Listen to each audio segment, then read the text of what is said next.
Welcome to the AVZpodcast, your number one source of entertainment.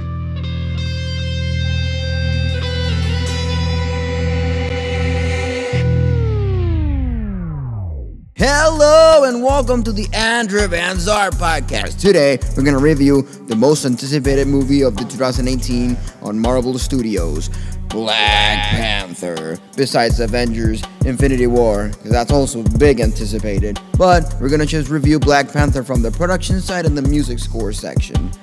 Yes, now stay tuned.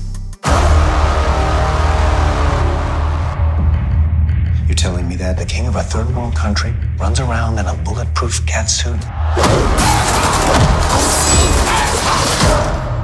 Why don't you ask him yourself? Because he's right outside. Bingo. My king. Stop it. The Black Panther lives.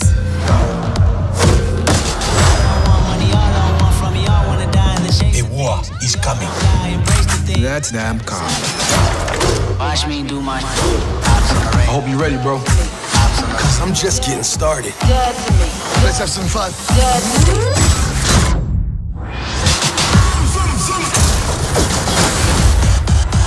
You show off.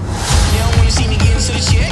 They just want to see me swimming in the pool. Don't drown on ground with it in your head. They don't want one free swim. I want your weapons. How you want to play? Your secrets. Ops on the radar. It's all mine now. Is this your king? This ends today.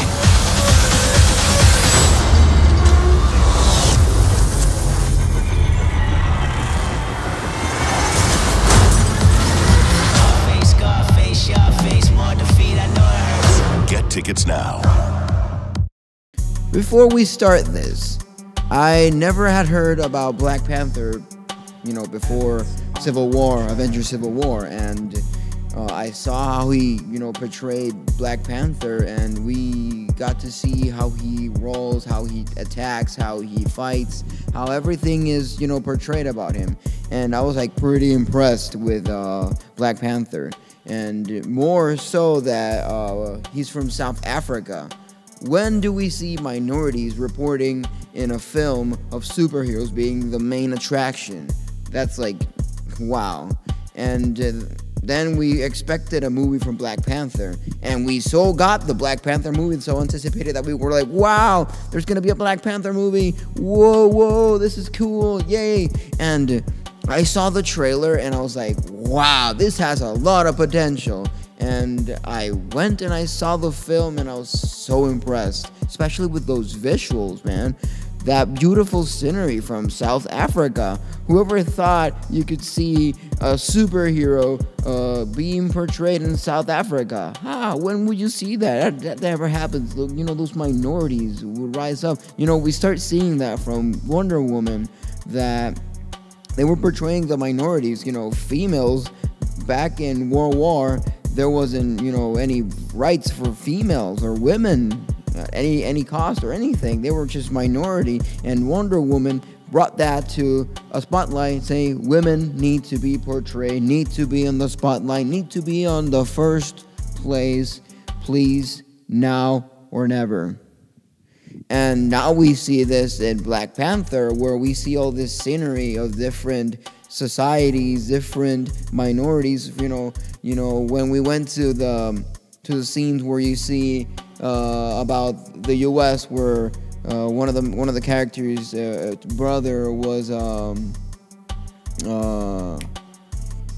the U.S. with his wife and whatnot, he got killed and whatnot, and you can see how in the U.S. they were portrayed as minorities, and we see all these characters from Uganda, from Wakanda, and all those places from South Africa, which is pretty beautiful, and then you see the Black Panther, and it's like, wow, and all that technology. You would think all those South Africans were lowlives, or were people that didn't have any technology, still lived in tribes and stuff, and you see them with all this technology, and you can see that minorities like South Africans can be actually big, important people, from kings to fighters, to technology and entrepreneurs, from anything. You can see it on Black Panther's sister, where she was so smart with the technology. Wow. And that suit. Wow. And it's like, wow. It just blows my mind how beautiful and how great we're making minorities being portrayed on the big screen. Because once again, like I've been saying this whole time, I would have never thought a South African could be a superhero on a US film. I would get that on a Bollywood film or a South African film, but a Hollywood film from Marvel Studios, Disney, they portrayed a minority. I'm so happy they did. I'm so happy. Well, yeah. Now, turning now to the music score. The film scoring was beautiful. That mixing of trap with African music and also with all that music, that rap we would see on the Korean side when they went to Korea, on the casino and on the bar and all that stuff. It was beautiful. It every music and every song and every track that you would visualize on the film, they were on point, because we would see when we went to Wakanda, we would see all the African music, and when we go to Korea, we would see some of that trap, that rap, and one of the rappers they used for the film scoring was Kendrick Lamar. Wow, so perfect. You would see like some of the songs were like, African-ish with Kendrick Lamar's rapping on it. Oh, wow, it was just beautiful. I would have never thought they would have done that, and wow, it blew my mind. It blew my mind way to to space, to the moon, and I'm really happy they did that. And Kendrick Lamar, big shout out to you. You did a great job rapping there. And going now to the fight scenes, wow, they were beautiful. When they were trying to fight for who would be king, when T'Challa would fight on the waterfall, wow, those were beautiful. And with his cousin, with the son of Nabu, that was also beautiful. And also with a lot of suspense, because lots of things happened there, and it just I'm trying not to spoil you, because I'm trying to make this spoil free, but. No, those scenes were great. Those fights, it brought it from slowness to big fights to that anxiety you would feel. It was wow. I was always in the edge of my seat, like, wow, who's gonna win? Who's gonna punch who? Who's gonna whoa, not left, right, punch here, kick, throw on the floor, throw there, punch here, spear, sword, chung. I was like, wow. I was literally at the edge of my seat, not expecting anything, because I wouldn't know what would happen. Would this guy win? Would this guy lose? Would this guy win for an unfortunate event because the other one miscalculated here, and then T'Challa would do this, or the son of Nabu would do this? I wouldn't know. And when the fights went, I was like, wow. I was like, it's like 100% satisfied. Yes, 100% satisfied. If I could rate this movie, I'll give it a 9.5 out of 10. Why would I give it a 9.5 out of 10? Well, the ending was a bit predictable. Slightly, just a little bit. But the way they portrayed the whole film, it is actually beautiful. Like, it gives you this whole backstory of all the characters. And they would like build up Black Panther perfectly, from his regular self to his improved self. When his sister gives her the new suit. Oh, sorry, spoiler alert. But still, it was well made. And the production. When I saw the end credits, they had a lot of crew members in there. A lot. They have from visual effects, from music scoring, from music production, from animation, 3D animation, 3D vecting, those 3D things for the 3D glasses when you go see the film in 3D. They had visual makeup. They had a stylist.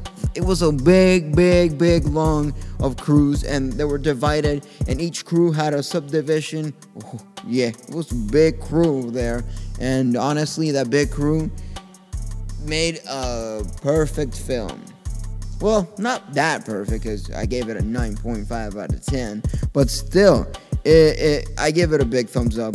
And anyone who wants to watch this film, I highly recommend you to go watch Black Panther.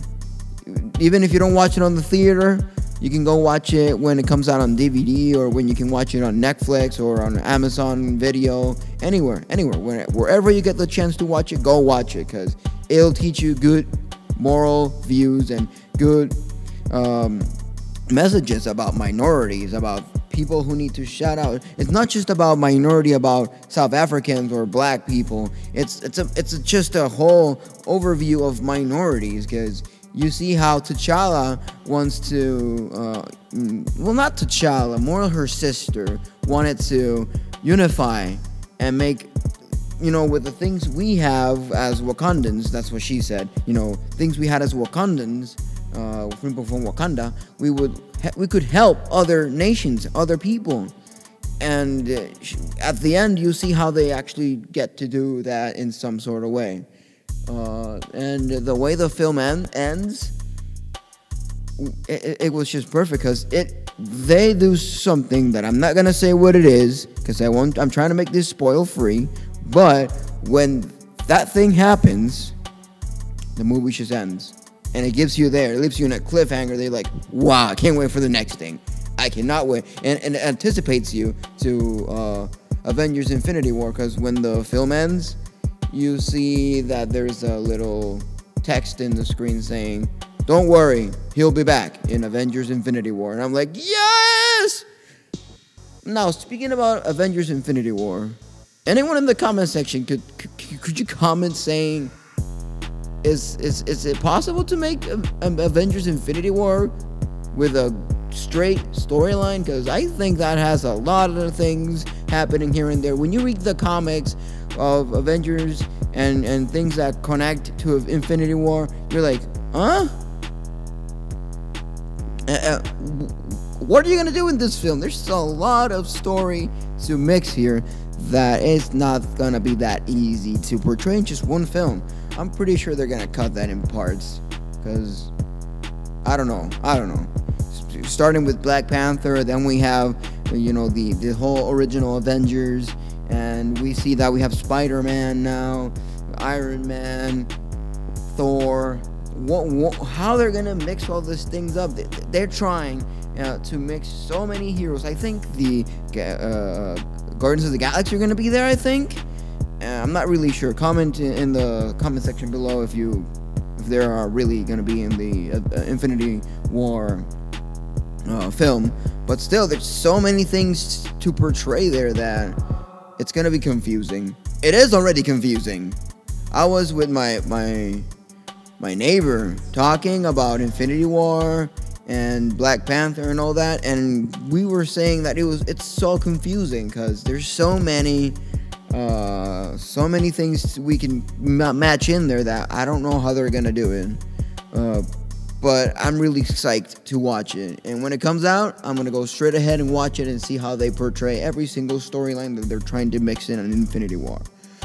So yeah, anyways, that's all I got for today. I recommend you highly to go watch Black Panther, either on the theater or when they come out for streaming or for DVD.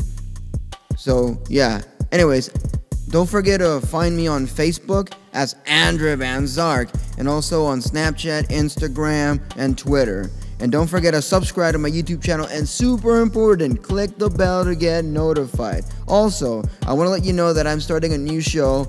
Episode 1 is already up of K-Wave PR, K-Wave PR. You can go watch it there. It's really fun. It's going to be, analyzing news from entertainment till hard news of South Korea. Sometimes we would have to, interlap, some things about North Korea, because sometimes they involve their stuff in South Korea, but it's mostly 99% about South Korea. Go watch it. You can find us on Facebook and on Twitter and on YouTube as K-Wave PR. So go watch it. Anyways, I'll catch you on the flip side. Adios, amigos. You are listening to the Andrew Van Song Podcast, your number one source of entertainment.